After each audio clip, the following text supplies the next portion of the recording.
Hey everyone, welcome back to our channel. Take it simple. On today's video, I'm going to show you how to change language in Quora. It's very quick and easy, so let's get started. First of all, open the Quora app on your phone. If you don't have the app yet, you can get it from Google Play Store or the Apple App Store. Once you do that, launch the app, then sign in.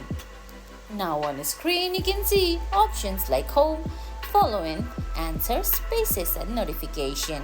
Then on the top left corner, you're gonna find your profile picture or your user icon. Select that. Now on the end of the screen, you're gonna find settings there.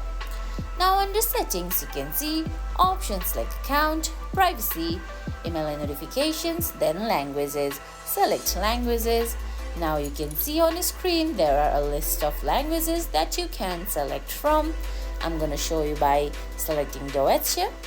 Once you select a language, you have to select the plus sign on the screen. And guys, that's it. That's how you change language in Quora. I hope you found this video helpful. If you did, please give it a thumbs up, leave a comment, subscribe to our channel and hit that bell icon. See you in the next video. Thanks for watching.